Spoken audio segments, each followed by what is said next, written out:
Welcome, everybody. I hope you're having a wonderful evening. Today's January 27th. It's my son's 17th birthday today, and we've been wishing him a happy birthday all day today. So if you have your Bibles, please turn to January 27th, and we're still in the book of Job. So it's January 27th, Job 31 through 31. Job speaks of his anguish. But now I am mocked by people younger than I, by young men whose fathers are not worthy to run with my sheepdogs. A lot of good they are to me, those worn-out wretches. They are gaunt from poverty and hunger. They claw the dry ground in desolate wastelands. They pluck wild grains from among the bushes and eat from the roots of broom trees. They are driven from human society, and people shout at them as if they were thieves. So now they live in frightening ravines, in caves, and among the rocks. They sound like animals howling among the bushes. Huddled together beneath the nettles, they are nameless fools, outcast from society. And now they mock me with vulgar songs. They taunt me, they despise me and won't come near me, except to spit in my face. For God has cut my bowstring, he has humbled me. So they have thrown off all restraint. These outcasts oppose me to my face. They send me sprawling and lay traps in my path. They block my road and do everything they can to destroy me. They know I have no one to help me. They come at me from all directions. They jump on me when I am down, and I live in terror now. My honor has blown away in the wind, and my prosperity has vanished like a cloud. And now my life seeps away. Depression haunts my days. At night, my bones are filled with pain, which gnaws at me relentlessly. With the strong hand, God grabs my shirt.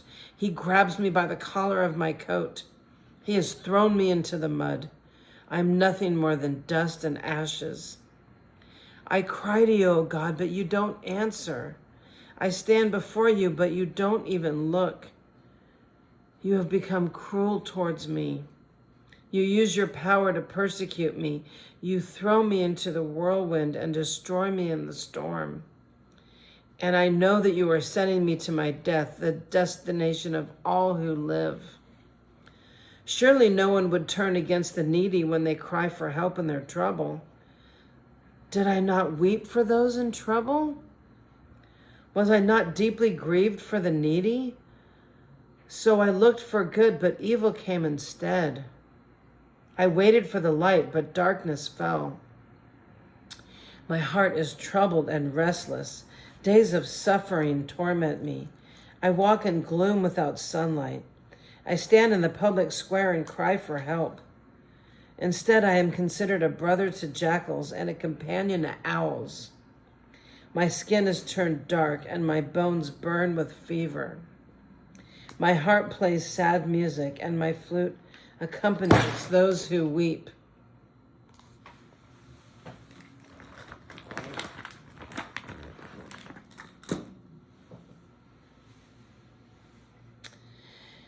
Job's final protest of innocence, Job 31, 1 through 40. I made a covenant with my eyes not to look with lust at a young woman. For what has God above chosen for us? What is our inheritance from the Almighty on high? Isn't it calamity for the wicked and misfortune for those who do evil? Doesn't he see everything I do and every step I take? Have I lied to anyone or deceived anyone?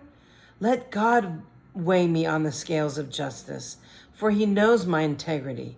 If I have strayed from his pathway, or if my heart has lusted for what my eyes have seen, or if I am guilty of any other sin, then let someone else eat the crops that I have planted.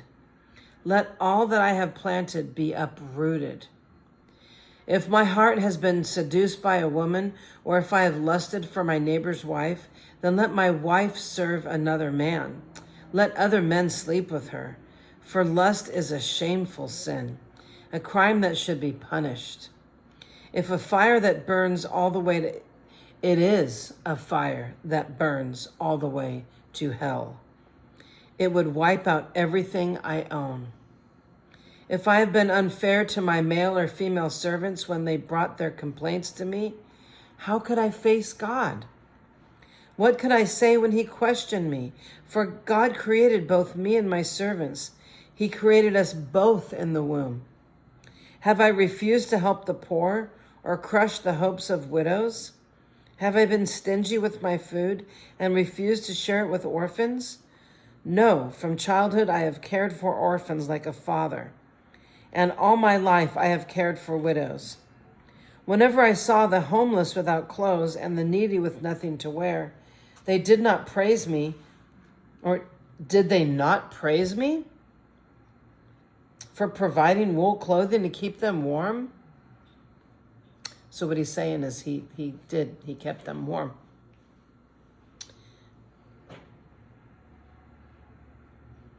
If I raised my hand against an orphan, knowing the judges would take my side, then let my shoulder be wrenched out of place.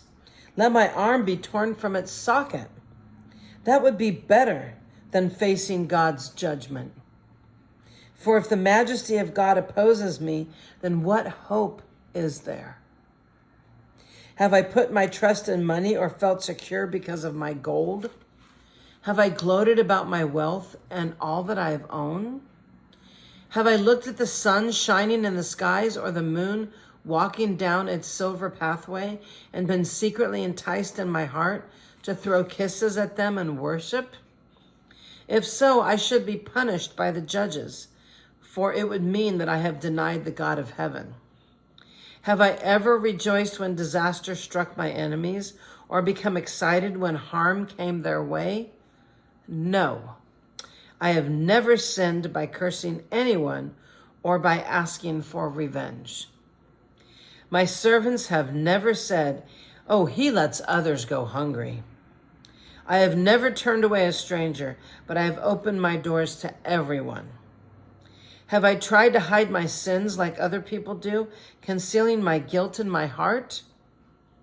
Have I feared the crowd or the contempt of the masses, so that I kept quiet and stayed indoors? If only someone would listen to me. Look, I will sign my name to my defense. Let the Almighty answer me. Let my accuser write out the charges against me. I would face the accusation proudly. I would wear it like a crown, for I would tell him exactly what I have done. I would come before him like a prince. If my land accuses me and all its furrows cry out together, or if I have stolen its crops or murdered its owners, then let thistles grow on that land instead of wheat, and weeds instead of barley. Job's words are ended. Job is basically saying that he hasn't done anything wrong, and he doesn't understand why God has abandoned him and let him suffer so badly. Have you ever felt that way? I'm curious to know if you guys have ever felt that way. Just let me know in the comments, and let me know if you can relate to some of that suffering. So I have felt that way before. I have been that miserable. Maybe not quite that miserable, because I didn't lose both my children and I didn't lose everything, but I have felt that miserable in my soul. So let me know if you care to share your experiences with me. Anyhow, thank you for joining me tonight, and it'll be nice to get out of such sad chapter of the Bible, but we're almost done with Job. So thanks again for joining me, and have a wonderful evening. And I'll be curious to read what you have to say, if you want to tell me. Okay, good night, and I hope that you come back tomorrow.